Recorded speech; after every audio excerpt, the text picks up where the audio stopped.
Benito Mussolini is often overshadowed by Adolf Hitler.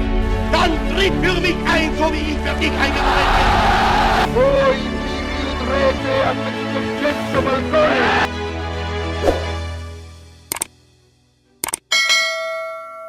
The mask of a strongman. History often remembers tyrants by their endings. The humiliating downfall, the public execution, the image frozen in time. But what truly matters is everything that happened before. Benito Mussolini is often overshadowed by Adolf Hitler, seen as a loud imitator rather than an originator. Was das Ergebnis der Begegnung von Berlin sein wird. Krieg und Friede können wir. A failed dictator rather than a dangerous one. That view is a mistake, because before fascism marched through Germany, before Europe burned in total war, Italy had already lived under a system built on fear, violence, and obedience. And it was Mussolini who perfected that system. This is the story of how a violent schoolboy became a national idol, how political terror was normalized, how entire populations were crushed in the name of empire, and how one man dismantled a democracy step by step while millions cheered. What you're about to hear isn't just history, it's a warning. Chapter 1. A child forged in anger. Benito Mussolini was born on July 29, 1883, in Predappio, a small Italian town. His upbringing was a contradiction from the start. His father was a fiery socialist, openly hostile to authority and obsessed with revolution. His mother was a deeply religious Catholic schoolteacher who valued discipline and tradition. Violence entered Mussolini's life early. As a child, he was aggressive, defiant, and unpredictable. He was expelled from multiple schools for attacking classmates and even teachers. In one infamous incident, he stabbed another student with a knife during an argument. These weren't isolated outbursts, they were patterns. At home, his father filled his head with political rage, stories of oppression, corruption, and betrayal by the ruling elites. Young Mussolini absorbed these ideas, but twisted them into something darker. He didn't just want change, he wanted domination. Chapter 2. Radicalized and unleashed by his late teens, Mussolini was drawn to radical politics, attending socialist meetings and speaking with unnerving intensity. People noticed him not because he was thoughtful, but because he was dangerous. In 1902, Mussolini fled to Switzerland to avoid military service. There, he fully embraced extremism. He surrounded himself with anarchists, revolutionaries, and political exiles. He studied violent theory, preached direct action, and openly called for bloodshed against those in power. Swiss authorities arrested him multiple times. Italy deported him. He returned anyway. By the time he completed military service, Mussolini had transformed. He wasn't just angry anymore. He was ambitious. Chapter 3. The Power of Words. Mussolini began writing for socialist newspapers, quickly gaining attention for his brutal language and dramatic style. His words weren't subtle, they were weapons. When Italy invaded Libya in 1911, Mussolini attacked the war relentlessly, calling it imperial slaughter. Ironically, this anti-war stance landed him in prison, but prison only sharpened him.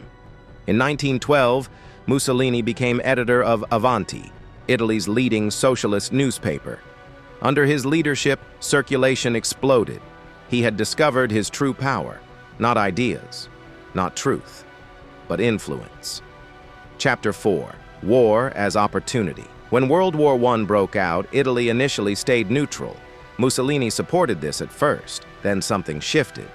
He began to see war not as tragedy, but as opportunity, a chance to destroy old systems, a chance to forge a new national identity through violence. By late 1914, Mussolini openly demanded Italy enter the war. This stance shocked the socialist movement. They expelled him. Instead of retreating, Mussolini launched his own newspaper, Il Popolo d'Italia, secretly funded by foreign powers. War, he claimed, was the engine of history. Blood was necessary. Violence was cleansing. Chapter 5.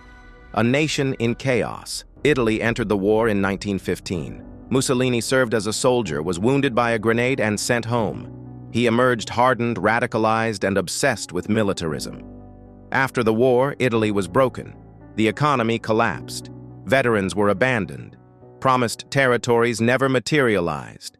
Anger filled the streets. Socialists surged in popularity. Strikes paralyzed cities. Italy stood on the edge of revolution. This was Mussolini's moment. Chapter 6. Violence as Politics. Mussolini formed paramilitary squads known as the Black Shirts, bands of armed men who terrorized political opponents. They beat union leaders, burned newspapers, murdered activists. Police often looked away. Politicians stayed silent. Between 1920 and 1922, hundreds were killed in political violence. Instead of condemning it, Mussolini embraced it. Fear was his campaign strategy. Chapter 7. The March That Ended Democracy. In October 1922, Mussolini staged a show of force. Thousands of black shirts marched toward Rome. They weren't strong enough to take the city by force, but they didn't need to be. The government panicked. King Victor Emmanuel III refused to declare martial law. He feared civil war. He feared Mussolini.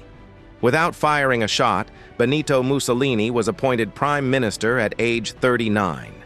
Democracy didn't fall overnight. It surrendered. Chapter 8. The Fascist State. Once in power, Mussolini moved carefully. He changed laws instead of abolishing them. He manipulated elections instead of canceling them.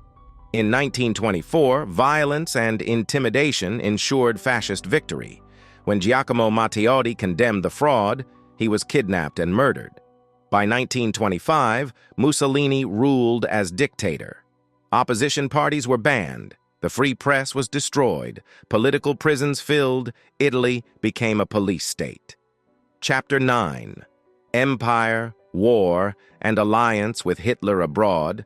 Mussolini dreamed of empire. In Libya, Italian forces crushed resistance with extreme brutality. Chemical weapons were used. Entire populations were imprisoned. Then came Ethiopia. In 1935, Italy invaded, unleashing gas attacks and mass reprisals. Hundreds of thousands died. Isolated from the world, Mussolini turned to Hitler. The Pact of Steel bound Italy to Germany. Italy entered World War II unprepared and overconfident. Campaigns collapsed. Italian soldiers died by the tens of thousands. The myth of fascist strength shattered. Chapter 10. Fall, Execution, and Legacy. By 1943, Italy was in ruins. Cities burned. The people turned against Mussolini. His own party removed him. The king had him arrested. German forces later rescued him and installed him as head of a puppet state. Now desperate and broken, Mussolini embraced Nazi terror fully. Jews were deported. Resistance fighters were executed. In 1945, Mussolini tried to flee to Switzerland. On April 28th, he was executed. His body was dumped in Milan and displayed upside down. It was a brutal end, but fitting. Mussolini didn't just rule Italy. He created a blueprint, a system where violence becomes policy, truth becomes irrelevant, and fear replaces consent. Fascism didn't die with him. It waits, and that is why remembering this story matters.